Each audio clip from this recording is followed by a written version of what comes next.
இந்த நிகழ்ச்சியிலே கலந்து கொள்கிற ஒரு வாய்ப்பு அரியதோர் வாய்ப்பாக நான் கருதுகிறேன். அப்படிப்பட்ட இந்த நிகழ்ச்சியிலே அருமையான உரைகள், நாங்கள்லாம் பேச வேண்டிய அவசியமே இல்லை. இதுவரை பேசாதவர்கள் பேசுகிறார்கள். பேசக்கூடாது என்று அடக்கி வைக்கப்பட்டவர்கள் அந்த விலங்கை உடைத்து சுதந்திர குரல் கொடுக்கக்கூடிய வாய்ப்பை பெற்றிருக்கிறார்கள் இந்த மேடையின் மூலமாக.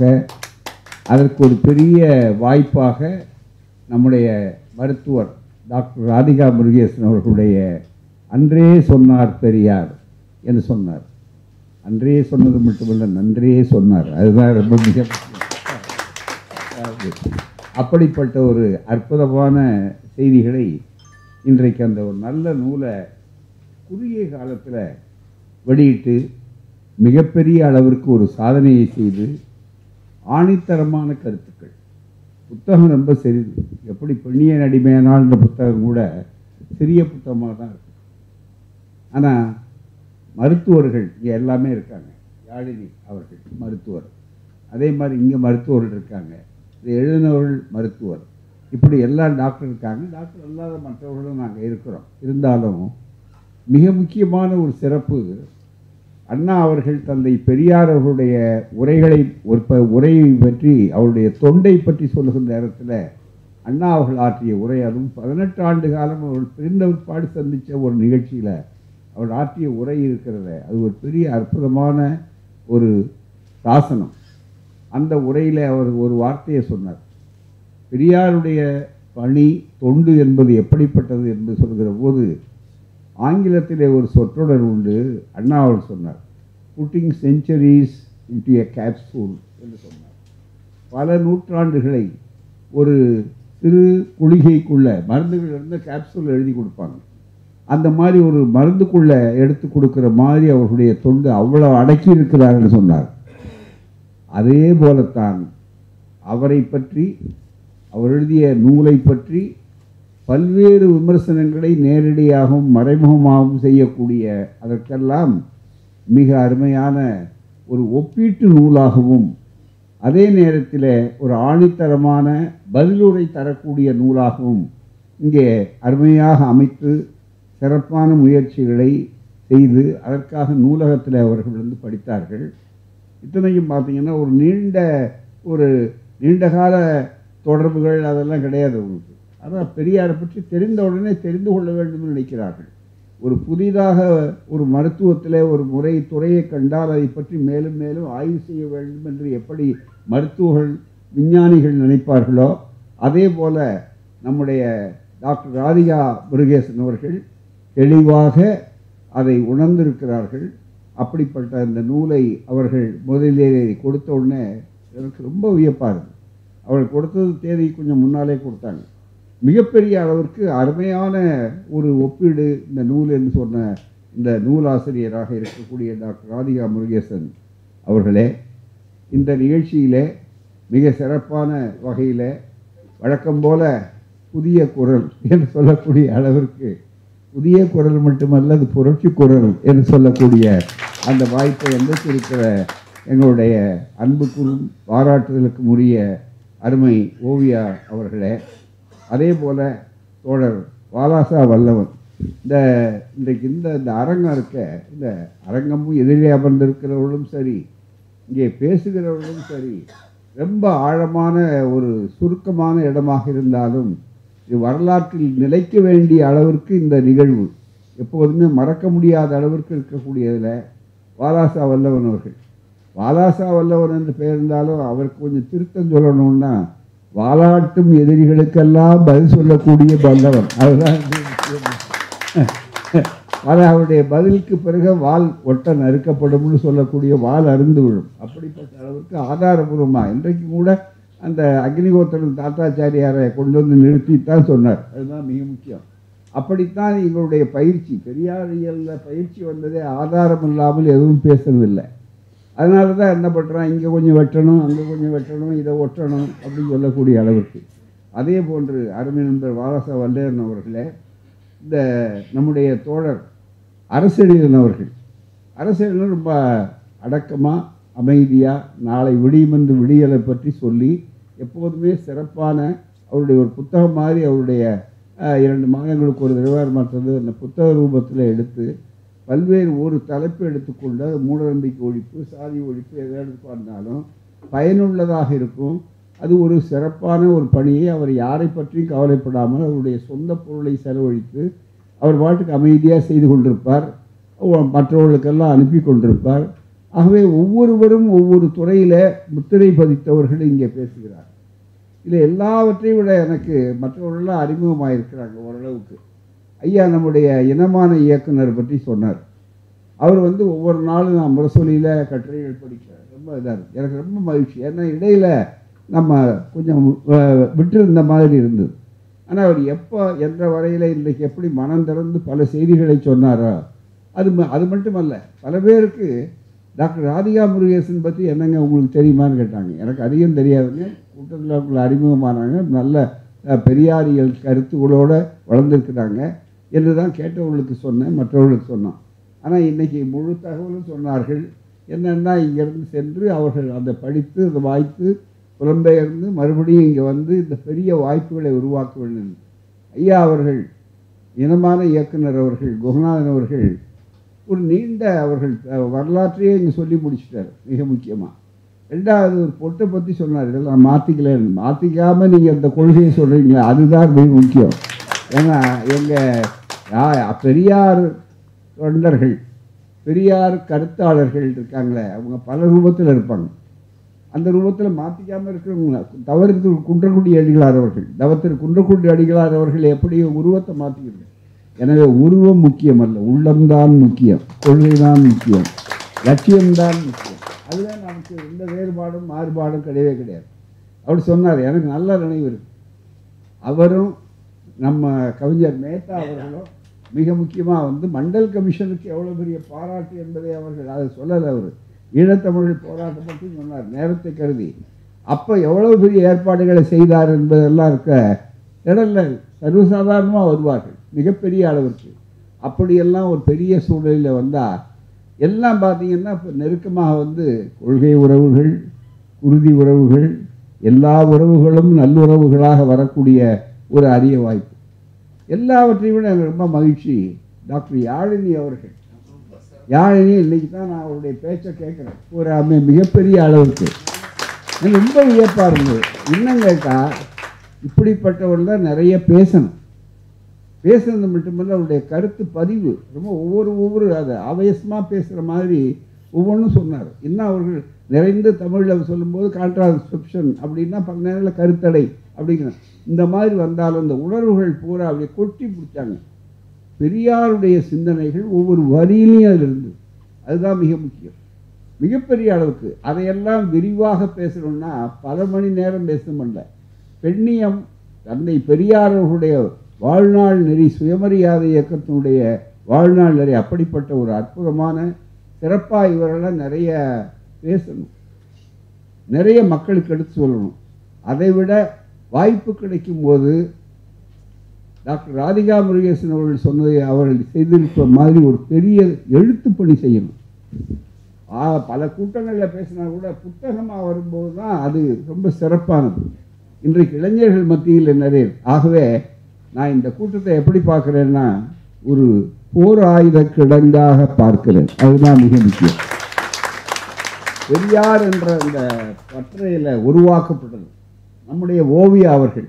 முழுக்க ஓவியா தயாரிக்கப்பட்டவர் தந்தை பெரியாருடைய கொள்கையினாலே பாரம்பரியமாக அவருடைய தாத்தா காலத்திலிருந்து பாட்டி காலத்திலிருந்து எல்லா இடத்துலையுமே ஓவியா அவர்கள் அப்படி தயாரித்தவர்கள். எங்களுடைய குடும்பத்திலே ஒருவராக, கொள்கை குடும்பத்திலே ஒருவராக இருக்க போராடக்கூடிய ஒரு போராளியவர். எழுத்தாளியை விட முதல்ல போராளி, 2வது எழுத்தாளி, அவ்வளோதான் தவிர அப்படிப்பட்ட ஒரு கருத்தாளராக இருக்கக்கூடிய ஒரு அற்புதமான ஒரு சூழலில் இன்றைக்கு இந்த நிகழ்ச்சி என்பது மிக அருமையாக நடைபெறக்கூடிய வாய்ப்பில் கலந்து கொள்ளக்கூடிய நண்பர்கள் நம்ம ஐயா செல்வ மீனாட்சி சுந்தரம் அவர்களே, புதுமை தென்றல் அவர் தான் பொறுப்பு. அப்புறம் எனக்கு ஒரு குறிப்பு சொன்னாங்க. ஏன்னா நான் யாழினியை பற்றி படித்திருக்கிறேன், அல்லது மற்ற செய்திகள் முரசொலி மற்ற செய்திகள் இந்த நீட் தேர்வு இதிலெல்லாம் பற்றி சில செய்திகள் பார்த்தேன். ஆனால் அவங்க யாருன்னு தெரிஞ்ச உடனே இப்போ தான் நான் யாரும் தெரிஞ்சுக்கணும்னு எனக்கு ஆசையாக இருந்து குறிப்பாக கொடுத்தார் நண்பர். எனக்கு ரெட்டிப்பு மகிழ்ச்சி. ஐயா அவருடைய அந்த மிகப்பெரிய அளவு நம்ம குடும்பம் இவ்வளவு தயாராகி இவ்வளவு தெளிவாக இவ்வளவு பக்குவமாக பேசக்கூடிய அளவுக்கு இருக்கிறார்களேன்னு சொன்னால் இது காரணம். ஆனால் பல நேரங்களில் இப்படி உருவாக்கணும் குழந்தைகளை. அதே மாதிரி ஓவியா அவர்கள் குழந்தைகளாக இருந்த நேரத்திலிருந்து அவர்கள் அருந்தியது பகுத்தறிவிப்பாங்க. இந்த திராவிட இன உணர்வு அந்த அடிப்படையிலே வந்திருக்கிறார்கள். அதையெல்லாம் தாண்டி இப்படி வரக்கூடியவர்களும் இருக்கிறாங்க எல்லாருமே. ஆகவே ஐயா அவர்கள் அவருடைய கருத்து என்பது உலகளாவிய அளவிற்கு இன்றைக்கு சென்று கொண்டிருக்கிறது. அப்படி வருகிற போது மிக முக்கியமானது இதை ஒரு நல்ல நூலாக நம்முடைய நிகர்மொழி அவர்கள் பதிப்பகம், அந்த பதிப்பகத்தினுடைய தோழர் அவர்கள் மிக தெளிவாக இருந்தார். இது எல்லாவற்றை விட இந்த சிறப்பு என்னன்னா, நம்முடைய அடிக்கடி விவாதங்கள் எல்லாம் கலந்து கொண்டு மற்றவர்களாக ஒரு திணற அடிக்கக்கூடிய ஆற்றல் உண்டுன்னா நம்முடைய ஊடகவியலாளராக இருக்கக்கூடிய உமா அவர்கள் மிக முக்கியமாக ரொம்ப சிறப்பாக உமா அவர்களுடைய ரொம்ப அதே நேரத்தில் வேற ஒன்றும் செய்ய மாட்டாங்க. அப்படியே ஒரு கொஞ்சம் புத்தூசி போடுற மாதிரி ஒரு ஊசியை போட்டு அதை எடுத்து சொல்லக்கூடிய அந்த வாய்ப்பு, சுருக்குன்னு தைக்க வேண்டிய விஷயங்களையும் சொல்லுவார்கள். அப்படி ஒரு அற்புதமான ஒரு நல்ல அரங்கமாக இந்த அரங்கம் இன்றைக்கு ஆகி இந்த புத்தகத்தை வெளியிடுவதில் மிக முக்கியமான மகிழ்ச்சி. இப்போதே மணி 8 ஆகிவிட்டது. நீங்கள் திரும்ப வேண்டிய அவசியத்தில் இருக்கிறீர்கள். தவிர்க்க முடியாத சூழ்நிலையில் நான் எல்லாவற்றுக்கும் குறித்த நேரத்தில் வரக்கூடிய இன்றைக்கி ரொம்ப பல்வேறு பணிகள் காரணமாக நான் சீக்கிரம் வந்து முடியல. இருந்தாலும் உங்களை சந்திக்கிற போது நீங்கள் இருக்கிற போது சுருக்கமாக சில செய்திகளை மட்டும் சொல்கிறேன். 3-4 ரொம்ப அருமையாக அந்த புத்தகத்தை எழுதியிருக்கிறாரு. அதே மாதிரி ஆங்கிலத்தில் இதை கட்டாயமாக உடனடியாக எழுதணும். மாடர்ன் லாங்குவேஜ் இருக்கிறது நான் யாழினி அவர்களுக்கும் சொல்லுகிறேன். அதே போல் நம்ம டாக்டர் ராதிகா அவர்களுக்கும் சொல்லுகிறேன். ஒரு அன்பான வேண்டுகோள் வைக்கிறேன். நிறைய ஆங்கிலத்தை எழுதுங்க, நிறைய செய்திகள். அதை தமிழ் படித்து கொள்ளலாம். அப்புறம் தமிழ்லையும் எழுத ஆரம்பிங்க. முதல்ல கொஞ்சம் நேரம் 2 தடவை பேசும்போது சங்கடமாக இருக்கும், அப்புறம் சரியாயிடும். அதுதான் மிக முக்கியம். அதுக்காக கருத்து தான் முக்கியம். ஐயாவை பொறுத்தவரை கருத்துக்கு தான் முக்கியம் கொடுத்தார், வேற ஒன்றுமே இல்லை. ஆகவே அப்படிப்பட்ட அந்த முயற்சிகளை நீங்கள் செய்து வரும்போது இது ரொம்ப பாராட்ட வேண்டிய விஷயம். அந்த துணிச்சல் சுருக்குன்னு நல்ல தெளிவாக எழுதியிருக்கார். 2ஆம் பாலினம் புத்தகம் எழுதுகிற உடனே அரசியலினர்கள் ஒரு நல்ல கருத்தை எடுத்து சுட்டி காட்டினார். என்னன்னா, இப்போ எதிரிகளால் நம்ம சமாளிக்க முடியல. பெரியார் எல்லாத்தையும் தாண்டி போவார். அந்த காலத்திலேயே தளபதி பட்டுக்கோட்டை அழகிரிசாமி சொல்லுவார், மேடைகளில் எதிரியை சந்திக்கிற போது, ஏன்னா அவரை பார்க்காத சமுதாயம், அவரை கேட்காத சமுதாயம் இளைஞர்கள் தான் ஊக்கம். அந்த நேரத்தில் அவர்கள்லாம் தானே பிரச்சாரங்களாக வந்தவர். இந்த இயக்கம் சாதாரணம் அல்ல. மிகப்பெரிய எதிர்ப்புகளையெல்லாம் சந்தித்த நேரத்தில் அந்த எதிர்ப்புகளெல்லாம் பதில் சொன்னவர். அப்படிப்பட்டவர் சொல்லுவார், என் தோழான் நல்ல 6 அடி உயரத்துக்கு இருந்த ஒரு மேடையில் சொல்லும்போது சொல்லுவார், ஈட்டி இருக்கிறது அது எட்டிய வரையில் தான் பாயும், பணம் இருக்கிறது அது பாதாளம் வரையில். இது அப்படியே அழகிரியுடைய சொல்லுது. பணம் இருக்கிறது அது பாதாள வரையில் செய்யும். ஆனால் எங்கள் பெரியார் ராமசாமி, அப்போ தந்தை பெரியார் சொல்லணும், பெரியார் ராமசாமியினுடைய கருத்து இருக்கிறது, அண்டபிண்ட சராசரங்கள் அத்தனையும் பாய்ந்து அதுக்கு அப்பாலும் பாயும் நீளமாக. அது ஒரு பெரிய சொல்லாட்சி மட்டுமல்ல, நடைமுறையில் இன்றைக்கு பெரியார் உலகமயமாகி கொண்டிருக்கிறார். உலகம் பெரியார் மயமாகி கொண்டிருக்கு. இந்த கருத்துக்கள் அது பாட்டுக்கு எங்கே பார்த்தாலும் வளர்ந்து கொண்டே இருக்கிறது. பெரியார்கள் இதை பற்றி சொல்லுகிற நேரத்தில் எதிரிகளால் இதை சந்திக்க முடியலன்னு உடனே அவருடைய எதிரிகளுடைய முறை, அதுவும் குறிப்பாக பார்ப்பன சனாதன எதிரிகள், இந்த வைதிக கொள்கைகள்னு சொல்லக்கூடியவர்களுடைய விஷமத்தனமே எப்படி அப்படின்னா, நேரடியாக அவர்களால் மறுப்பு சொல்லாமல் இது அங்கேருந்து பெரியார் ஒரிஜினலாக அதை சொல்லலை, இது இங்கேருந்து சொன்னார் அப்படின்னு. அப்போ பெரியார் எவ்வளோ ஆங்கில புத்தகத்தை படிச்சிருக்காருன்னு தெரியணும். இப்போ வாதத்துக்காக சொல்கிறேன். பின்னால் காலத்திலேயே அது மாறுபட்டதுன்றது எடுத்து சொல்லியிருக்கார். இதில் இந்த நேரத்தில் அவர்களுக்கு பதில் சொல்கிற போதும் மற்றவர்களுக்கு தெரிந்து கொள்வதற்கு இந்த அரங்கத்துக்கு கொண்டு சொல்கிறேன். என்னன்னு சொன்னால், சட்டக்கல்லூரியில் நாங்கள் படித்து கொண்டிருக்கிற போது எங்களுக்கு டைரக்டர் ஆஃப் லீகல் ஸ்டடீஸுங்கிற பதவி, அவர் தான் பிரின்சிபல் மாதிரி சட்டக்கல்லூரியில் படிக்கும்போது. நான் சொல்கிறது 1959, 60 அத்தனை ஆண்டுகளுக்கு முன்னால். எங்களுக்கெல்லாம் தந்தை பெரியார் அவர்களை அழைத்து பேச வைக்க வேண்டும் என்று சட்டக்கல்லூரில் தமிழ் இலக்கிய மன்றம், அதில் ஐயா அவர்களை அழைத்து பேசும்படியாக வைத்து ஏற்பாடு செய்தோம். உடனே ஏஎஸ்பி ஐயர் ஐசிஎஸ் அவர் நீதிபதி, ஹைகோர்ட் ஜட்ஜு, உயர் நீதிமன்ற நீதிபதி. அதில் இன்னொரு சிறப்பு என்னன்னா, கோர்ட் அவமதிப்பு என்று RS மலையப்பன் வழக்கில் வந்த நேரத்தில் தலைமை நீதிபதி ராஜபன்னார் அவர்களோட அமர்வு யார் என்றால் இந்த ASP ஐயர், ICS, இந்த 2 பேரும் சேர்ந்து தான் பெரியாரை தண்டித்தாங்க. பெரியாருக்கு கோர்ட் அவமதிப்பு என்று சொல்லி RSS தீர்ப்பை பற்றி விமர்சனம் பண்ணார் என்று சொல்லி அதை கேட்டார். ஐயா அவர்கள் அதுக்கு அறிக்கை கொடுத்தார். அது நீண்ட செய்திகள். அதே அவர் பிறகு ஓய்வு பெற்று அந்த பதவியிலிருந்து ஓய்வு பெற்ற பிற்பாடு சட்டக்கல்லூரியினுடைய, ஒரே சட்டக்கல்லூரி தான் சென்னையில் எல்லாம், அந்த ஒரு சட்டக்கல்லூரியினுடைய இயக்குநராக வந்தார். டைரக்டர் ஆஃப் லீகல் ஸ்டடீஸ், சட்ட கல்வியினுடைய இயக்குனர். அவர் ஏற்பாடு செய்த அந்த அமைப்பாளர்களை அழைத்து வர சொன்னார். பெரியார் வரப்போறார் அப்படின்னு சொன்னார். பெரியார் ஒத்துக்கிட்டாரா, வர்றாரா என்று கேட்டார். ஆமாங்க வர்றாரு அப்படின்னு. என்ன நிகழ்ச்சியை காட்டுங்கன்னார். நிகழ்ச்சி வழக்கமாக அந்த மன்றத்தினுடைய தலைவர் வரவேற்புரை இதெல்லாம் போட்டு எடுத்து வச்சாங்க. இல்லை ஒரு செய்தியை உங்களுக்கு சொல்லணும், மாணவர்கள் எல்லாம் பொறுப்பாளர்கள் வாங்க, இந்த வரவேற்புரை தலைமை உரை இருக்க, நான் அந்த தலைவரை வரவேற்புரை சொல்லுங்கள், பெரியார் கூட்டத்துக்கு நான் தலைமை தாங்கணும் அப்படின்னு.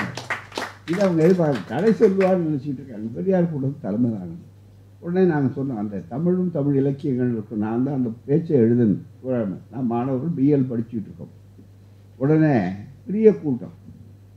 அதே மாதிரி பெரியாரை திருச்சியில் தண்டித்த நீதிபதியும் அன்னைக்கு உட்கார்ந்து கேட்குறாரு. அவரும் இங்கே வந்திருக்கிறார். அது ஒரு பெரிய மறக்க முடியாத ஒரு நிகழ்வு.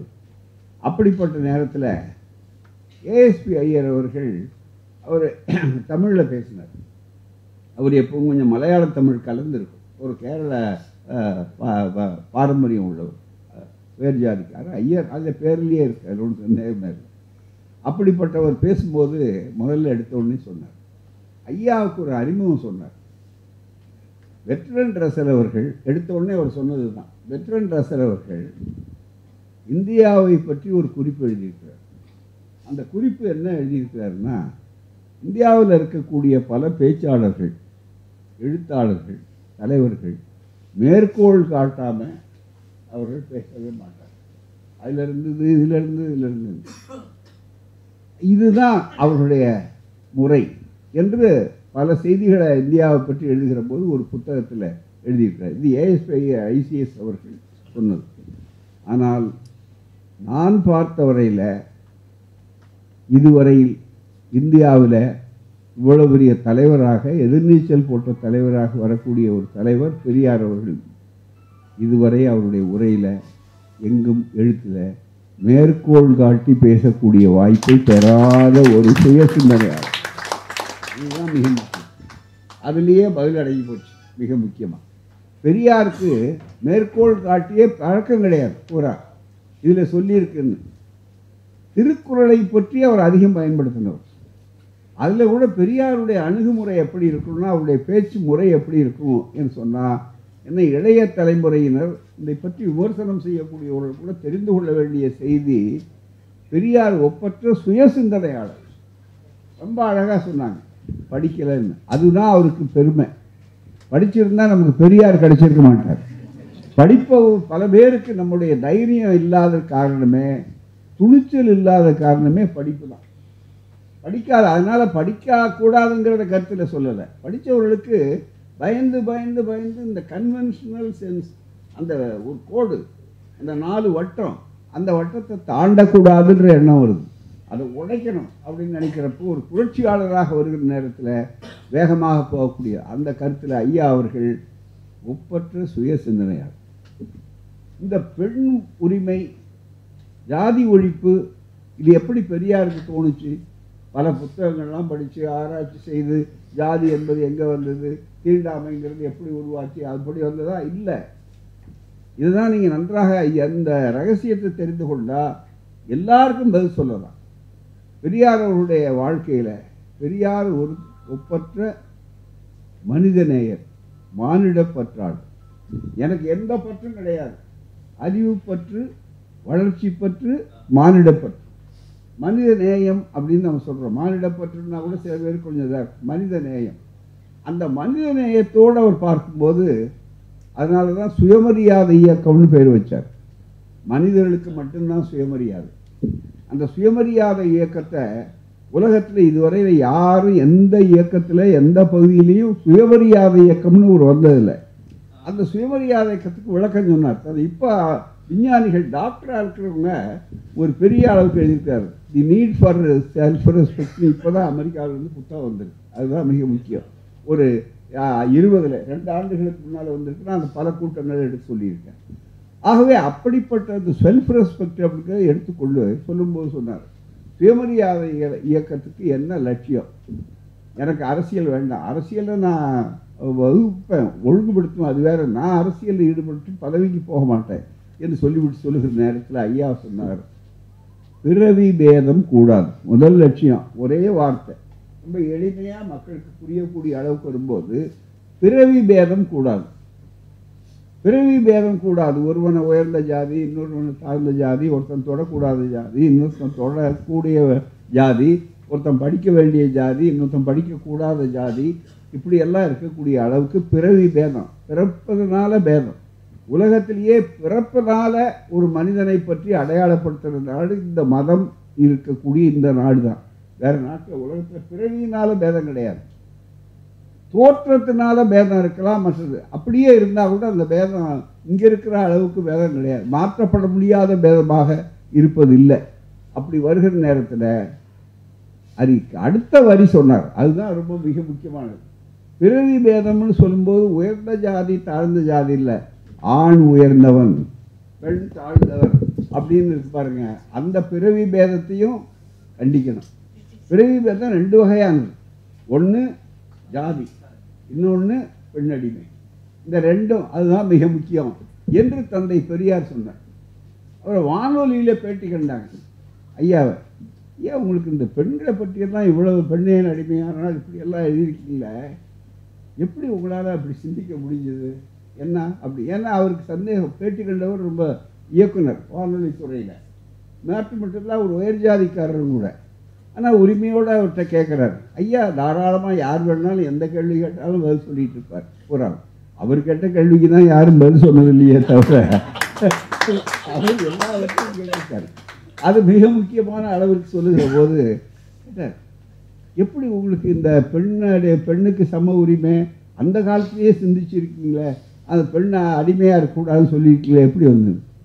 ஒன்றும் இல்லைங்க, சாதாரண உட்காந்துருப்பேன்னா வியாபாரம் மண்டி கடையில் எல்லாம் இருக்கிறப்ப எதிர்த்த வீட்டில் பக்கத்து வீட்டில் இருக்கிறவங்க குடிச்சிட்டு வந்து அந்த பொண்ணை அடிச்சுக்கிட்டே இருப்பான், அந்த பொண்ணை அடி வாங்கிட்டு இருக்கோம், எல்லாம் பண்ணிக்கிட்டு இருக்கோம். இவ்வளவு கொடுமை தினம் நடந்துட்டு இருக்கு. ஒரு 5 நாள் 10 நாள் தொடர்ச்சியாக பார்த்துட்டு இருப்பேன். கடைசியில் அந்த பொண்ணை என்ன சொல்லும், ஆற்றுலையோ குளத்துலையோ விழுந்து சாகலான்னு இருக்கீங்க அப்படின்னு சொல்லுவேன். சொல்லிட்டு ஆனால் இந்த பச்சை பிள்ளைகளை என்ன பண்ணுறது, இந்த பச்சை பிள்ளைகளை என்ன பண்ணுறது அப்படின்னு நினச்சிக்கிட்டு இந்த குழந்தைய காட்டி இந்த அவதியை சகிச்சுட்டே போகுது. இந்த குழந்தைய காப்பாற்றணும்னு சகிச்சுட்டு போகுதுன்னு பார்த்தாங்க பாரு. இதை பார்த்தோன்னே இதுக்கு ஒரு முடிவு கட்டணும் அப்படின்னு நினச்சி ஒவ்வொன்றுமே பெரியாருக்கு அவர் புத்தகங்கள் வாயிலாக எந்த கொள்கையும் உருவாக்கி கொள்ளவில்லை. உலக சம்பவங்கள் மூலமாக மக்களையே தங்களுடைய பரிசோதனை கூடமாக நிகழ்வுகள் மூலமாக தெரிந்து கொண்டார். அதனால தான் வாழ்க்கையில் சுயமாக சிந்தித்தார். அவருக்கு எந்த தடையும் இல்லை. அறிவுபூர்வமாக அறிவுப்பற்று, அந்த அறிவுப்பற்று வளர்ச்சி, அது மட்டுமே இல்லை. அப்படி சிந்தித்தவர் அழகாக ஒன்று சொன்னார், வேற எவரும் சொல்லியிருக்க முடியாது. நம்பாதே, கூட்டத்தில் வந்த உடனே நம்பாதே, யார் சொன்னாலும் நம்பாதே, அறிவு என்ன சொல்லுதுன்னு கேட்டு என்று சொன்ன தலைவர். நான் உடனே ஒரு மாணவர் எழுந்திரிச்சு கேட்டேன் குடியாத்தத்தில் எழுதி கொள்ளணும். சரி, யார் சொன்னாலும் நம்பாதேங்கிறீங்களே, நீங்கள் சொல்கிறத நம்புறதா இல்லையான்னு கேட்டார். எல்லாருக்கும் உடனே என்ன சொல்லுவாங்க, இது ஒரு சிக்கலான டக்குனு ஒரு முன்வரிசையில் இந்த மாணவன் எழுந்திரிச்சு கேட்டார். உடனே ஐயா ரொம்ப தயக்கமே இல்லை, பட்டுன்னு பதில் சொன்னார், நான் சொல்கிறது நீ நம்பாது, உன் அறிவு என்ன சொல்லுதோ அதை நம்பு, உனக்கு எது விளங்குதோ அதை நம்பு அப்படின்னார். இந்த துணிச்சல் இந்த அறிவு நாணயம் தந்தை பெரியாருக்கும் பகுத்தறிவாளர்களுக்கும் சுயமரியாதைக்காரர்கள் இவர்களை போன்ற சிந்திக்கக்கூடியவர்களுக்கு தான் இந்த அறிவு நாணயம். இன்னைக்கு அறிவு நாணயம் இல்லையே, சக்தி வாய்ந்த கடவுளுங்கிறான். பாதுகாப்பு பெட்டகத்தில் வச்சு 2 நாளைக்கு ஒரு தடவை 3 நாளைக்கு ஒரு தடவை திருவிழாவில் விடுறான், பரவல் கைதியை கொடுக்குற மாதிரி. இதுதான் நல்ல ஏன்னா சக்தி வாய்ந்ததுக்கு ஏன் பூட்டு பூட்டு போடுறது மட்டுமல்ல, சிலைகளே காணாத போகுது. விசா வாங்காமல், பாஸ்போர்ட் வாங்காமல், எதுவுமே இல்லாமல் இப்போ நம்ம அறநிலையத்துறை அமைச்சருக்கு சேகர் பாபுக்கு என்ன வேலை? போனவங்களாம் கூட்டிகிட்டு வர்றது தானே, கண்டுபிடிச்சி கொண்டு வர்றது தானே. ஏன் கண்டுபிடிக்கல வேகமான நீதிபதிகளை கேட்டுட்டு இருக்காங்க, அது அவங்க வேலை. நம்ம நாட்டில் மிகப்பெரிய அளவு இருக்குன்னா இந்த அளவுக்கு அந்த துணிச்சல். பெரியார் கேட்டார், நம்ம நாட்டில் சிந்திக்கிறது. இப்போ கூட பாருங்க, காசி யாத்திரை ரொம்ப பிரமாதமாக சொல்கிறாங்க, மிகப்பெரிய அளவுக்கு முத்திரை. புனித கங்கைங்கிறான். கங்கை ரொம்ப ஹோலி கேஞ்சஸ் ஆங்கிலத்தில், புனித கங்கை. புனித கங்கையாக இருந்தால் 30,000 கோடி எதுக்கு செலவு பண்ணி இன்னும் சுத்தம் ஆகலைன்னு சொல்கிறோம். அங்கே தண்ணி குடிக்கக்கூடாதுங்கிறாங்க. டாக்டர் போய் டாக்டர் அந்த தண்ணி குடிக்கணும்னா ஒத்துக்குவாங்களா? அதுக்கு பேர் புனித கங்கை. புனிதமாக இருந்தால் ரூபா செலவு பண்ண வேண்டியதில்லை. சேனு நதி எங்கள் பாரிஸ் பக்கத்தில் ஓடுறது. அங்கே எல்லா கலாச்சாரத்தையும் உள்ளது. ஒரு அம்மா பீப்புள் ஜெயகர்னு இருந்தாங்க, இந்திய கலாச்சார சங்கத்துக்கு தலைவர். இந்திரா காந்திக்கெல்லாம் ரொம்ப முக்கியமாக வேண்டியவங்க. அவங்க ஒரு அவங்க தான் கலாச்சார தலைவராக இருந்தாங்க ராஜீவ்காந்தி இருந்தப்போ.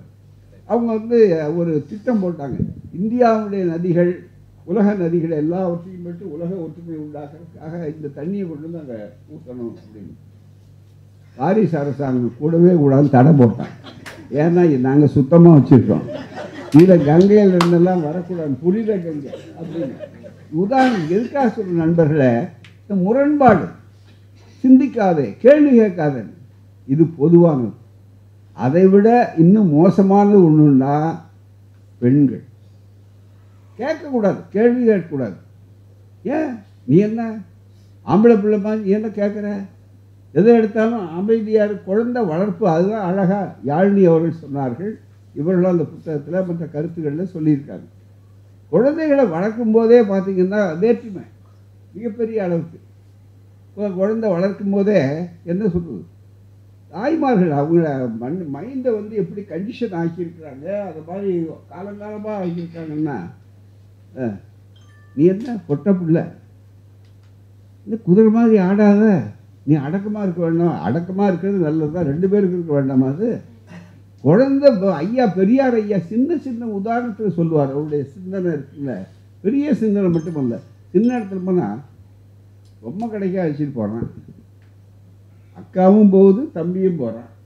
2 குழந்தைங்களும் அழைச்சிட்டு போய் பொம்மை கடையில் வாங்கி கொடுக்குறான். அது பிறந்த நாள்னு சொல்லி இவனுக்கு என்ஜின் வாங்கி கொடுக்குறான், ஆம்பளை பையனுக்கு, குழந்தை மகனுக்கு ஏரோப்ளான் வாங்கி கொடுக்குறான். நம்ம பொம்பளை பிள்ளை இப்போ கொஞ்சம் மாறி வரக்கூடாது. காரணம் பெரியார் இயக்கம், திராவிட இயக்கம், திராவிட மாடல். அவங்க சொன்ன மாதிரி இதெல்லாம் அவருடைய தாக்கம் இருக்குது. அதுக்கு முன்னால் என்ன, பொம்பளை பிள்ளைக்கு என்ன வேணும்? செப்பு, அடுப்பு, உலக்க, அப்புறம் இந்த கரண்டி பூராமல்.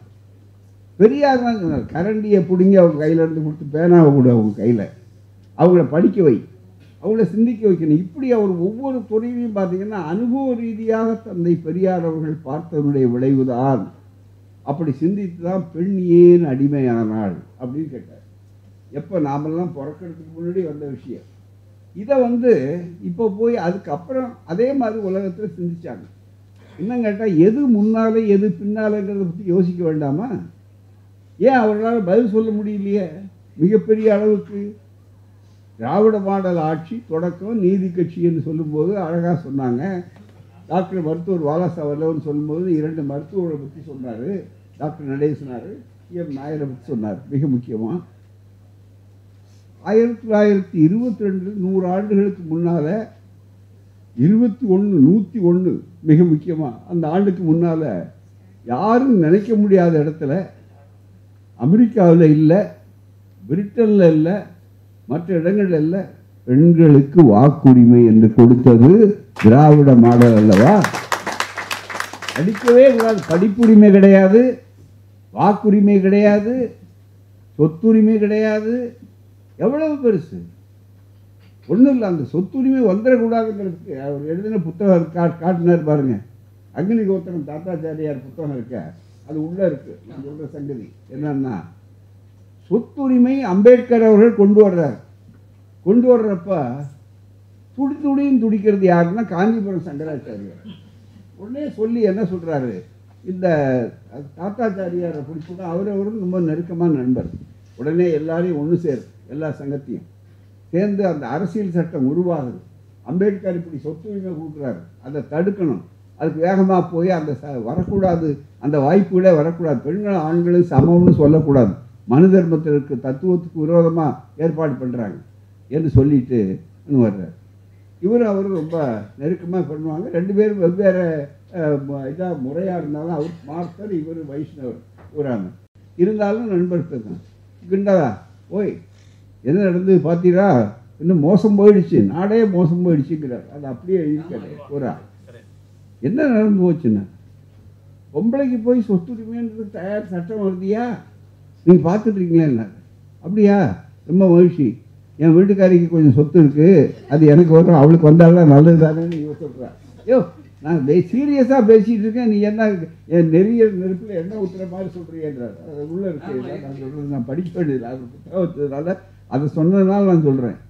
உடனே என்னங்கிறார், ஏன் என்னையா இப்போ பெண்கள் நம்ம படிக்கிற மாதிரி அவங்களும் படிச்சுட்டு போகிறாங்க, நல்லது தானே அப்படின்னா, தெரியுமா படித்த பொண்ணு என்னன்னு அடுத்தனோட ஓடி போயிடுவா, என்னையா அர்த்தம் மிக பெரிய அளவுக்கு. ஆக இப்படி ஒரு சமுதாயத்தில் இந்த சமுதாய கொடுமைகளை பார்த்து பார்த்து அந்த கொடுமைகளை எப்படி அகற்றுவது, நோயை பார்த்து கொண்டிருக்கிற நேரத்தில் நோய்க்கு எப்படி விடியல் தேடுவது, எப்படி விஞ்ஞானிகள் எப்போ அந்த சங்கடத்தை பார்த்து நோயை பார்த்து தானே கண்டுபிடிக்கிறார்கள் மருந்த.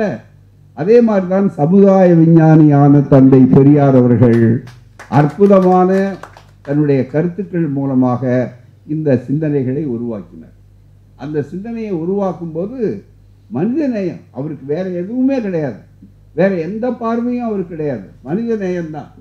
அந்த மனித நேயம்னு பார்க்கும்போது எது கிடையாது, சமத்துவம், சம வாய்ப்பு. இந்த ஆணாக இருந்தாலும் பெண்ணாக இருந்தாலும் பிறப்பு, அது ஒரு பிறப்பு ஒரு சாதாரண செய்தி. ஒருத்தங்க ஆணாக பிறக்கிறா, இன்னொருத்த பெண்ணாக பிறக்கிறா, இதில் பெரிய பேதத்துக்கு என்ன இருக்குது என்று கேட்டார் தந்தை பெரியார். அது மட்டுமே இல்லை அப்படின்னு மிகப்பெரிய அளவு அந்த பிறப்புனால எதுக்கு ஆண் அப்படின்னு அது மட்டுமல்ல. எனக்கு கருத்து பூரா ஒவ்வொருத்தரும் பேசும்போது பெரியாருடைய கருத்து படித்து படித்து படித்து நீங்கள் ஒவ்வொருத்தரும் ஒவ்வொரு வயசு சொன்னாங்க. ஓவியா சொல்லும்போது சொன்னாங்க, மிகப்பெரிய அளவு கேட்டு எனக்கு அவ்வளோ மகிழ்ச்சியோடு நான் இருக்கிறேன். இந்த கருத்துக்கள் இப்படிப்பட்ட தலைமுறைக்கு போகணும். இவருடைய எழுதுறது அங்கேருந்து இத்தனை வருஷம் அவங்க வேறு துறையில் இருந்துட்டு மறுபடியும் வந்து இங்கே புரிந்து கொண்டு இதை அத்தனையும் எடுத்து சொல்லும்போது அற்புதமாக எடுத்து சொன்னார். அது மட்டுமே இல்லை, ஒரு சிறப்பு உங்களுக்கு சொல்கிறேன் சுருக்கமான நேரத்தில். நல்ல பதில் சொன்னாங்க. கற்பு என்று சொல்லும்போது ஐயா அந்த தலைப்பு எடுத்து இதுக்கு பதில் சொல்லுகிற மாதிரி எப்போது அந்த அம்மையார் அவர்கள் சைமன் அவர்கள் எழுதும்போது அவர்கள் எழுதிய காலம், அதே நேரத்தில் தந்தை பெரியார் அவர்கள் ஒவ்வொரு கட்டுரை எழுதுவோம். அவர்கள் கட்டுரை எழுதும்போது 1929 28 இது ஆரம்பம். 28 நீங்கள் எண்ணி பார்த்தீங்களே. ஆனால் எப்பவுமே ஐயா என்ன சொல்றார், குடியரசில் வந்த கட்டுரைகளை அவரே தொகுத்தார். அதுதான் வேறு யாருக்கு இல்லை. ஒரு புத்தகம் வந்தால் கூட என்ன பண்ணுவார், விடுதலையில் மற்ற அறிக்கைகள் வந்தால் அறிக்கையை அன்னைக்கு படிச்சுட்டு போயிடுவாங்க. ஆனால் அதை தொகுத்து ஒரு சின்ன நூலாக போட்டால் அது நிரந்தரமாகவும் இருக்கும், விவாதம் மற்றவர்களுக்கும் பயனுள்ளதாக இருக்கும்னு ஐயா அவர்கள் சொல்லி பகுத்தறிவு நூற்பதிப்பு கழகம் அரசியல் அவர்கள் தெளிவாக சொன்னார். பகுத்தறிவு நூற்பதிப்பு அப்புறம் குடியரசு பதிப்போம் ரெண்டுமே எடுத்து 4 அணா 6 அணா 5 அணா என்று சொல்லக்கூடிய அளவுக்கு பெரிய அரைப்பக்க விளம்பரம் பழைய பச்சை அட்டை குடியரசில் அதுக்கு தெளிவாக இருக்கும்.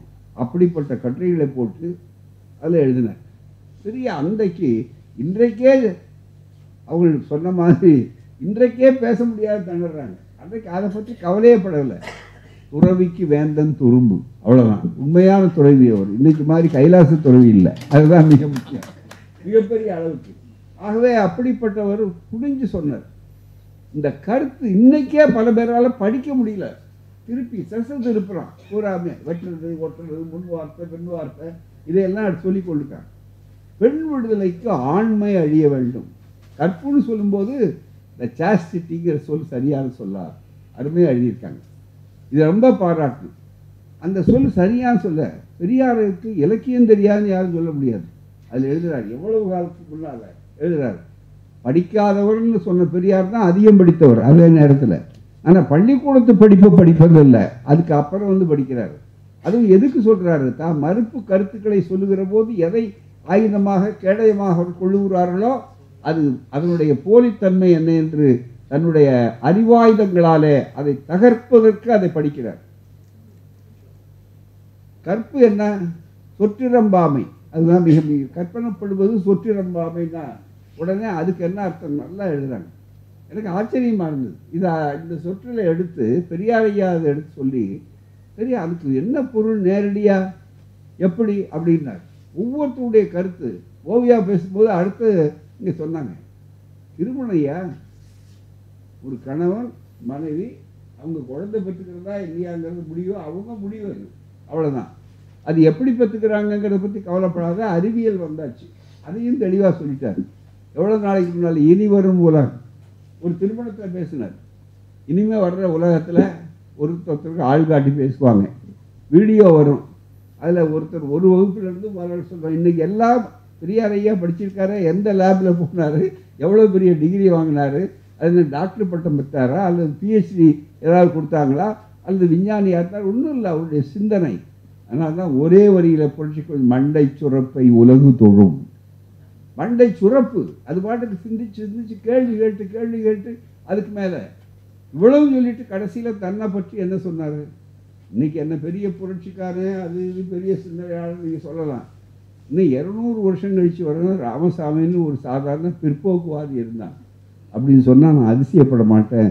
ஏன்னா கருத்துக்கள் அவ்வளோ வளர வேண்டும், அதுதான் மிக முக்கியம் என்று சொன்னபோது எவ்வளவு ஆழமாக சிந்திச்சிருக்காருன்னா என்ன பண்ணுறான் அவனா, நான் ஆம்பளை இல்லையா, நீ பொம்பளை தானே என்ன அப்படின்னா இன்னும் கேட்டால் நேற்று முன்னாள் கூட பொதுக்கூட்டத்தில் சொன்னேன், எவ்வளவு கொடுமையாக நம்ம நாட்டில் இருந்தாங்கிறதுக்கு உதாரணம் நிறைய சொல்லலாம். எளிமையாக ஐயா சொன்னார். இவங்க பெரிய பெரிய படிப்பு தத்துவங்கள் அதெல்லாம் சொன்னால் கூட எளிமையாக ஐயா அவர் சொன்னார். ஒரு சாதாரணமாக என்னென்னா மருத்துவர்கள் இருக்கிறதுனால சொல்லலாம். நம்ம பழமொழி சொன்னான், வாய் விட்டு சிரிச்சா நோய் விட்டு போகும். இது நம்ம ஊர் பழமொழி, கிராமத்தில் எல்லாமே. பொம்பளை சிரிச்சா போச்சு, கோயில விரிச்சா போச்சு. அப்போ என்னங்க அர்த்தம்? இந்த ரெண்டையும் கொஞ்சம் தொடர்பு படுத்தி பாருங்க.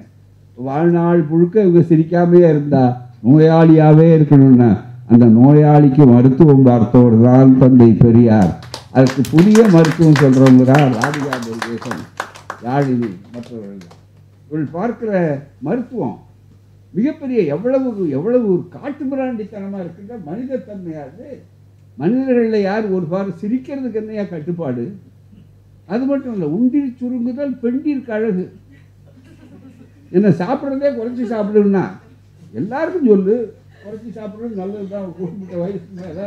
அதுக்காக நிறைய பெரிய திண்டியாக இருக்கவில்லை, சாப்பாடு திண்டியாக இருக்க சாப்பாட்டு ராமன்றான். அதில் கூட ராமனை போட்டிருக்கான், சாப்பாட்டு ராமன்.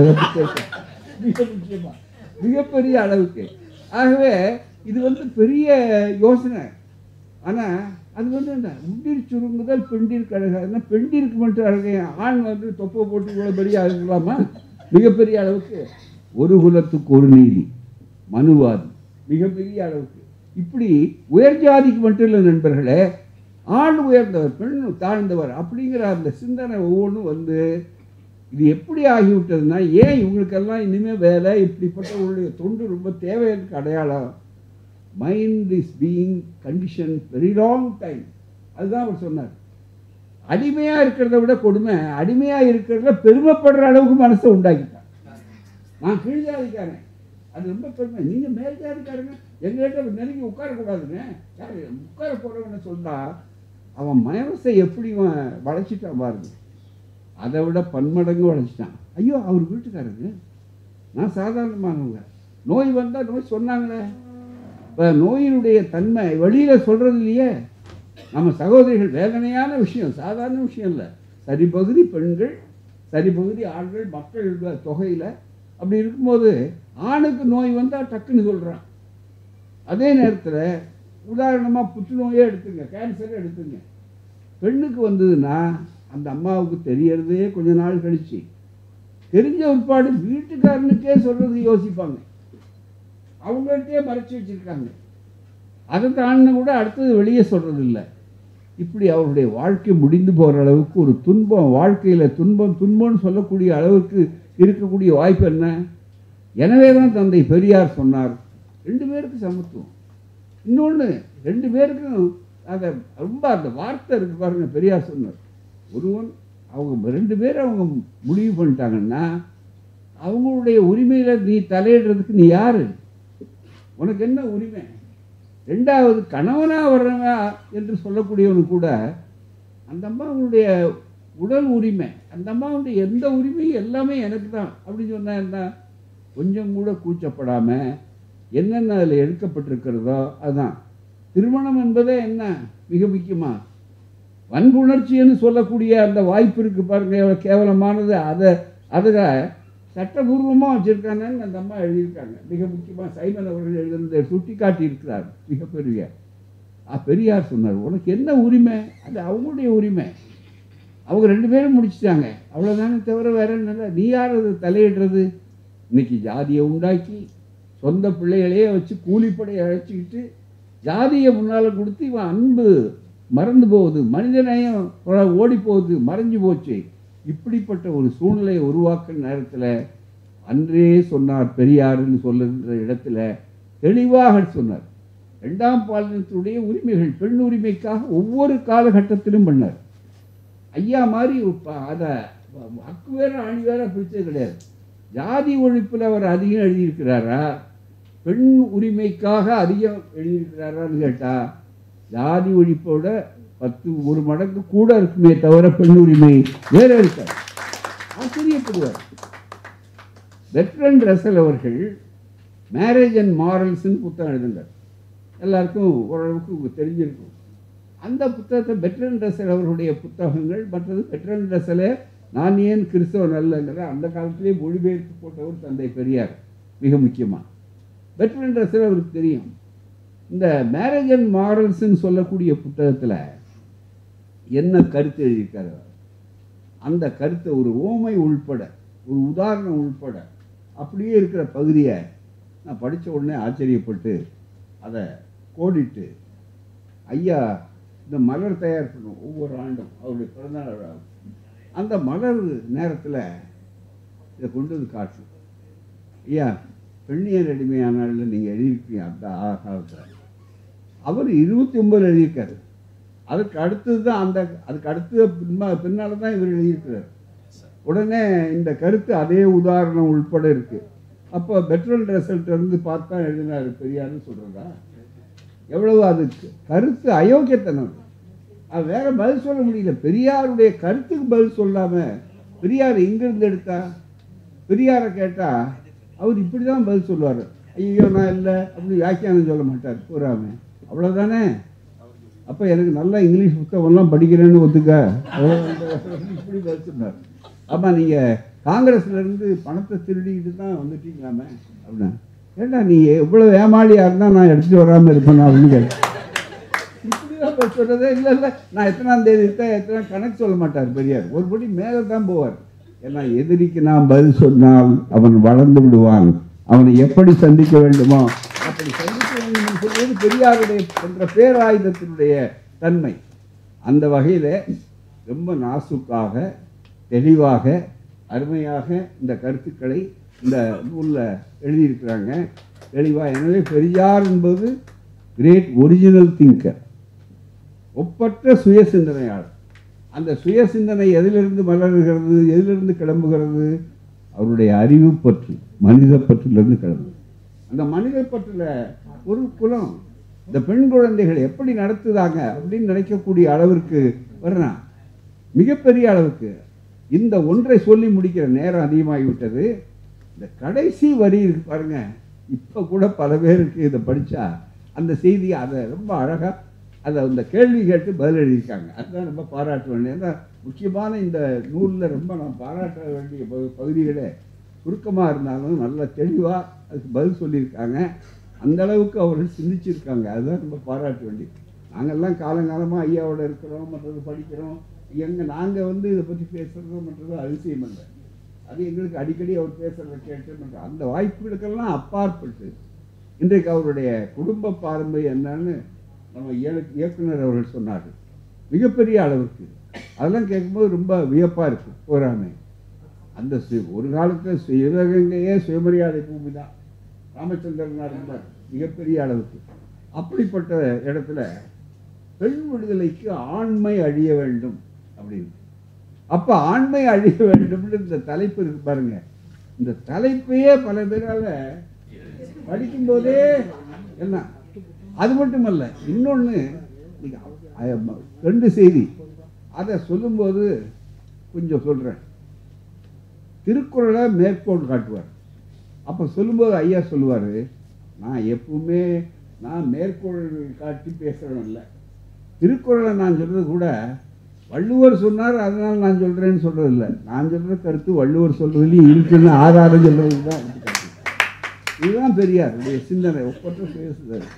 ஆகவே அப்படி இருக்கும்போது, ஆனாலும் பெண் உரிமையை பொறுத்தவரையில் நான் எல்லாவற்றுக்கும் வள்ளுவனுக்கு மார்க் போடுறேன், பெண் உரிமைக்கு நான் மார்க் போட மாட்டேன் பட்டுன்னு சொன்னார். மனசில் பட்டது அறிவு நாணயம், அதுதான் அறிவு நாணயம். அவருக்கு மாறுபடுறது தன்னுடைய கருத்தையே மறுத்து அதை ஏற்றுக்கொள்ளக்கூடியவராச்சே, அதுக்கு விளக்கம் சொல்லக்கூடியவராச்சே, நம்பாதேன்னு சொல்லக்கூடிய உரிமை கொடுக்கிறவராச்சே, அப்படிப்பட்ட ஒரு பெரியார். ஆகவே அதை சொல்லும்போது ஆண்மை அழிய வேண்டும் உலகத்திலேயே. அப்போ குழந்தை வைக்காமையே போயிட்டா ஜனத்தொகை நாடு என்ன ஆகிறது? இந்த கேள்வியை கேட்டு பதில் இருக்காங்க. ஒரே வார்த்தை, இந்த இமயமலை பனியில் காய்ந்து நீ ஏன் போர்வை எடுத்துகிட்டு போகிறேன்னு. அதுதான் மிக முக்கியம் பதில். இமயமலையில் பனி காய்து, நீ எவ்வளோ தூரம் போர்வை எடுத்துகிட்டு போட முடியுமா? அதுக்காக உன் வேலையை அவன் தனித்தனியாக வரும்போது அப்பப்போ என்ன வேலையோ அப்போ அதுக்கு தகுந்த மாதிரி பார்த்துக்குவான். தேவையானப்போ ஒரு நாட்டில் ஒரு நேரத்தில் ஒரு குழந்தைக்கு மேலே பெற்றுக்கூடாதுங்கிறான் சைனாக்காரன், 2 குழந்தைக்கு மேலே பெற்றுக்கூடாதுங்கிறான். அடுத்த பிள்ளை இன்னும் ஜனத்தொகை வரணுன்னா அவன் பெற்றுக்குன்னு சொல்கிறான். அதே மாதிரி சிங்கப்பூர் சிறிய நாடு, பெரிய நாடு, 2 உதாரணம் சொல்கிறார். சிங்கப்பூரில் என்ன பண்ணுறான், ஒரு நேரத்தில் குழந்தைகளை நிறையா பெற்றுங்கிறான். ஏன்னா ஜனத்தொகையில் சிட்டிசன் இல்லைன்னு அதுக்கு அலவன்ஸ் கொடுக்குறேங்கிறான் பூரா. ஃப்ரான்ஸில் பார்த்தீங்கன்னாக்கா, ஃப்ரெஞ்சு நாட்டில் அவங்க இராணுவத்தில் இருந்தால் கூட குடும்பத்தோடு 12 வருஷத்துக்குள்ளே உடனே குடும்பத்துக்கு உள்பட எத்தனை குழந்தையோ அத்தனை அதிகமாக நான் பணம் கொடுக்குறேன்னு சொல்கிறான். அந்தந்த நாட்டுக்குரிய சூழ்நிலைகள், வசதி, வாய்ப்பு, தேவைகள், இதை பொறுத்து முடிவு செய்ய வேண்டிய வேலைகள். அதனால் வள்ளுவருக்கு சொன்னார். வள்ளுவருக்கு சொல்லிட்டு மிக முக்கியமாக இந்த பெய்ய தொழுது கணவன் தொழுவாள், அதுதான் மிக முக்கியம். தொழுதெழுவாள் பெய்யன பெய்யும் மழை அப்படின்னு சொல்லி, மிக தெய்வம் தொழாள் கொழுநன் தொழுதெழுவாள் பெய்யன பெய்யும் மழைன்னு ஐயா சொன்னார். கேட்குறவனுக்கு இந்த நாம் வழக்கமாக நாம் வள்ளுவரை ரொம்ப உயர்த்தி இருந்துச்சு. ஐயோ வள்ளுவரையும் கையை வச்சுட்டாங்க. ஐயா கேட்டார், குற்றங்கள் அடிக்கிறார். ஐயா வள்ளுவரை தான் நம்மளுக்கு சொல்லியிருக்க, வள்ளுவரையும் விமர்சனம். ஆமாங்க, விமர்சனம் செய்ய வேண்டிய நேரத்தில் சொல்ல வேண்டியதாக. கடைசி அறிவாளி வள்ளுவரோடு நின்று போனால் அப்புறம் மற்றவங்க எப்போ அறிவாளி ஆகிறது? அதுதான் அப்படின்னு தெரியாது. ஐயா 2 பேருக்கும் நடந்த விவாதத்தில் ரொம்ப அழகாக கேட்டார் கூறாமல். அதில் ஐயா சொன்ன கருத்தை மறுக்க முடியல. தெய்வம் தொழாள் கொடுநன் தொழுதெழுவாள், கொடுநன் தொழுதெழுவாள் பெய்யன பெய்யும் மழையினர். அப்புறம் புரட்சி கவிஞர் அதுக்கு விளக்கம் வேற விதமாக சொல்லி அவரை காப்பாற்றுறதுக்காக முயற்சி பண்ணார் மிக முக்கியமாக. அதனால் அது உடனே சரி இந்த குரலை நம்பரி நீ பழைய பரிமையாளர்கள் உரைய நம்புறேன்னா நான் உடனே கூப்பிட்டு எங்கள் வீட்டுக்காரம்மாவை மற்றவங்களும் மழை பெய்ய சொல்லலாம். மழை பெய்யுமா? பெய்யலைன்னா அப்புறம் என்ன கதியா உங்கள் கதி? நீங்கள் நல்லா நிறுத்தி பார்த்தீங்கன்னா அவங்க என்ன பட்டம் மெஞ்சோன்னு பெரியார் கேட்டார். அதனால் சிந்திக்க வச்சார். இன்னும் கேட்டார், நண்பர்களே ஒன்றே ஒன்று சொல்லி முடிக்கிறேன். பெரியார் அவருடைய சிந்தனை என்பது மிக முக்கியம். ஏன்னா அவருடைய காலத்தில் எவ்வளோ கருத்து அவரே அந்த உரிமையை கொடுத்துருக்கிறார். யார்? வள்ளுவர். எப்பொருள் யார் யார் வாய் கேட்பினும் அப்பொருள் மெய்ப்பொருள் காண்பது அறிவு. எப்பொருள் எத்தன்மை தாயினும் அப்பொருள் மெய் லைசன்ஸை உரிமையை கொடுத்துட்டாரு. அவர் குரலை தப்புன்னு சொல்றதுலையே தப்பு இல்லை. நாம் ஏற்றுக்கிறோம் ஏற்றுக்காதுங்கிறது அதுதான் பகுத்தறிவு. பெரியார் இந்த இடத்துல இருந்தால் அன்னைக்கு அவருடைய கருத்து சரி, அதுதான் தவிர அதுக்கு அடுத்தது இன்றைக்கு இவ்வளோ வேகமாக வந்திருக்குற அவர் காலத்தை நோக்கி சிந்திக்கக்கூடிய அளவுக்கு வரும்போது இந்த 2 விஷயங்களை நீங்கள் நல்லா நினச்சி பாருங்கள். இந்த ஆண்மைங்கிற சொல்ல எப்படி பெரியார் பயன்படுத்தி இருக்கிறார் அப்படின்னு பல தோழர்களுக்கு சிந்திக்க வேண்டியது. பெண்ணியேவல் செய்தோழும் ஆண்மையின் நான் உடைப்ப பெண்ணே பெருமை உடைப்பு, இப்படி ஒரு குரல். பெண் வழி சேரல்னு ஒரு அதிகாரம். இந்த பெண் வழி சேரலுங்கிற அதிகாரம் இருக்க இது முழுக்க முழுக்க பெண்ணிய போராளிகள் மற்றவர்கள் எல்லாம் ரொம்ப சங்கடப்படுத்தக்கூடியது, ஏற்றுக்கொள்ள முடியாதது. இப்படிப்பட்ட சூழ்நிலையில் வரக்கூடியது. மிக முக்கியமாக இல்லாள் கண் தாழ்ந்த இயல்பின்மை எஞ்ஞான்றும் நல்லாருள் நாணத்தரும்.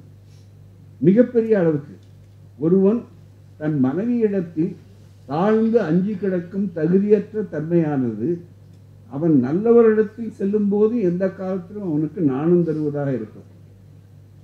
தன் மனைவிக்கு மனையாளை அஞ்சும் மறுமையிலாளன் வினையாண்மை வீறு எய்தல் அன்று. தன் மனைவிக்கு அஞ்சி நடக்கின்ற ஒருவனுக்கு மறுவழி என்பதே இல்லை. அவனுக்கு ஒரு தொழிலில் ஆளும் தன்மை இருந்த போதிலும் நல்லோரால் போற்றப்படுதல் இல்லை. மனைவிக்கு வணக்கூடாது, ஆனால் கணவனுக்கு எப்போ பார்த்தாலும் அடங்கியே இருக்கணும். அதுதான் மிக முக்கியம். அப்படின்னா இந்த நீதியிலேயே வித்தியாசம். அதோட பெண் ஏவல் செய்தொழுகும் ஆண்மையின் நான் உடை பெண்ணே பெருமை உடைக்கு. மனைவியின் ஏவல் கட்டளையை ஏற்று அதன்படி நடக்கின்ற ஆண்மகனுடைய ஆண்மையை காட்டிலும் இயல்பாகவே நாணமுடைய பெண்மகளது பெண்மையே பெருமைத்தக்கதாகும். அப்படின்னா இதுக்கு அர்த்தம் சொல்லி விளக்கம் சொல்லி அவரை காப்பாற்றுறதை விட இது நாவலரே பகுத்தறிவாளர். அவரே இருக்கிற கருத்தை தான் அதை எழுதியிருக்கிறார் பூராமே. ஆகவே தான் ஐயா அவர்கள் மனதில் பட்டது அறிவு நாணயத்தோட அவருக்கு ஒரே குறிக்கோள் பெண் விடுதலை, பெண்ணுடைய சமத்துவம், ஆணுக்கும் பெண்ணுக்கும் சமத்துவம் இருக்கணும். இதை சொல்லும்போது எளிமையாக சொல்லி முடித்தார். ரொம்ப அழகாக இந்த நூலை உருவாக்கியிருக்கு. நன்றி. உதாரணம் சொல்லும்போது மக்களுக்கு விளங்கும்படியாக தான் பெரியார் பேசுவார். எளிமையாக மக்கள் மொழியில் பேசுவார். 2 கை இருக்குல்ல, 2 கையும் சரியாக இயங்கணும்னு நினைக்கிறீங்களா இல்லையா? 2 கால் இருக்க, 2 காலும் சரியாக இயங்கினா தானே நல்ல உடல்நலம். ஒரு கால் இயங்கி ஒரு காது மட்டும் கேட்டு ஒரு கண்ணு மட்டும் இருந்ததுன்னா என்ன பண்ணீங்க? பக்கவாதம், பேலட்டிக் ஸ்ட்ரோக்கு. ஆண் பெண் 2 பேரும் சேர்ந்து தான் இப்போ 3ஆவது பாலினருக்கு மற்றதுக்கு அது வேறு, அதையும் சேர்த்துக்கொள்ளணும். அப்படி இருக்கும்போது சமத்துவமாக இருக்க வேண்டாமா? அதில் இயங்காத போனால் என்ன ஒரு கண் அதை பாராட்டுவீர்களா, ஏற்றுக்கொள்வீர்களான்னா? அந்த காரணம் என்னென்னா காலங்காலமாக ஆண் எஜமானன், பெண் அடிமை. நல்ல பெண்மணி யாருன்னா கேட்கறதுக்கு முன்னால் இருக்கணும். சம்பளம் இல்லாத சமையல்காரி, சம்பளம் கேட்டு வாழ்க்காத நீக்கப்பட முடியாத வேலைக்காரி. இதுதான் உங்களுக்கு மிகப்பெரிய அளவுக்கு இப்படி ஒரு தேவையா என்று கேட்டார். எனவே தான் பெண்களை பார்த்து சொல்லும்போது முதல்ல உங்களுக்கு அடுப்பங்கரையிலிருந்து விடுதலை வேணும். சமையலறை பதுமைகளாக இருக்காதீங்க. அதே மாதிரி பிள்ளை பெறும் எந்திரங்களாக இருக்காதீர்கள். எல்லாவற்றையும் சொல்லிட்டு வெறும் அழகு பதுமைகளாக இருக்காது, அலங்கார பொம்மைகளாக இருக்காதீர்கள். அலங்கார பொம்மைகளாக ஏன் இருக்கணும்னு கேட்டார்.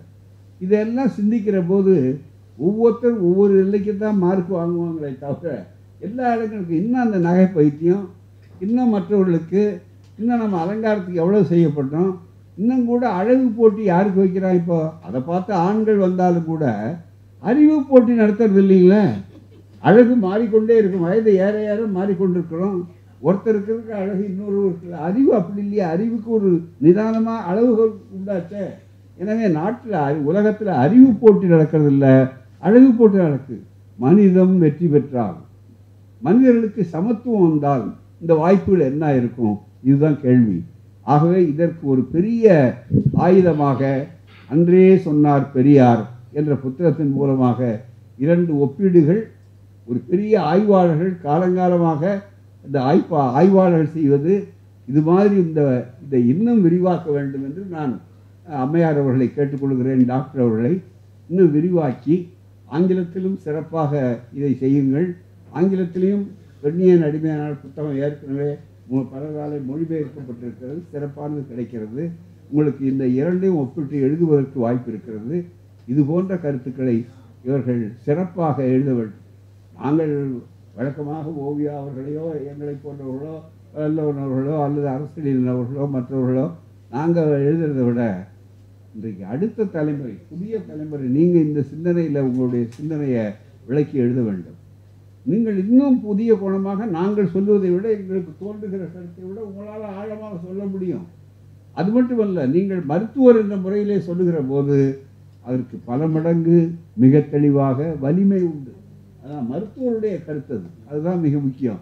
அதை ஏன் மறுக்கிறீர்கள் என்று மனோதத்துவ ரீதியாக உளப்பூர்வமாக உளப்பாங்குபடி எப்படி இருக்கிறது என்பதை எல்லாம் எடுத்து சொல்லி காலங்காலமாக இப்போது நாம் நடத்த வேண்டும். சுயமரியாதை இயக்கத்தை பற்றி மண்டல் கமிஷன் அறிக்கையில் பெரியாருடைய பணியை பற்றி ஒரு அருமையான ஒரு வார்த்தையை அவர்கள் போட்டிருக்கிறார். அதை சொல்லி முடிக்கிறேன். The battle was fought not on the streets, not in the streets, but on the minds of the people. மனதுக்குள்ளே போராட்டம் மிகப்பெரிய அளவுக்கு ஒவ்வொருத்தருக்கும் அந்த மனக்கருத்துக்கள் போர் நடக்க வேண்டும் என்று சொன்னார்கள். அந்த அருமையான போரை சிறப்பான ஆயுதத்தின் மூலமாக இந்த நூல் வெறும் புத்தகம் அல்ல, இது ஒரு வெறும் காகிதம் அல்ல, சிறந்த அறிவாயுதம், சிறந்த மிகப்பெரிய கருத்தாயுதம். அதற்காக எத்தனை முறை வேண்டுமானாலும் பாராட்டலாம். இவரை போன்றவர்கள் யாழினி இன்றைக்கு பேசின கருத்தை நல்ல விரிவாக விளக்கமாக எழுதணும். நாங்களோ ஓவியாவோ மற்றதோ அல்லது நம்ம உமா அவர்களோ எத்தனையோ கருத்துக்கள் சொல்லலாம். ஆனால் நீங்கள் என்ன கொஞ்சம் உங்களுக்கு அடுத்த மருத்துவர்களுங்கிற அந்த நிலை இருக்கும்போது அந்த கோணத்தில் எடுத்து நீங்கள் சொன்னால் அதை பெண்கள் மற்றவர்கள் தாராளமாக சொல்லுவார்கள். ஏனென்றால் பல இடங்களில் இந்த பிரச்சனைகளுக்கு நெருங்கவே பயப்பட்டார்கள். பேசக்கூடாத விஷயங்கள் என்று ஒதுக்கி வைத்து விட்டார்கள். பேசக்கூடாதவை என்று எவைகளெல்லாம் ஒதுக்கப்படுகிறதோ அவைகளெல்லாம் பேசப்படக்கூடிய பொருளாக வேண்டும், பொது வழியில் விவாதிக்கக்கூடியவர்களாக வேண்டும். அதன் மூலமாகத்தான் ஒரு புதிய சமுதாயத்துக்கு உரிய விடியலை நாம் தேட முடியும். அந்த விடியலின் பூபாலமாக நீங்கள் இருக்கிறீர்கள். வாழ்க, வளர்க. நன்றி, வணக்கம்.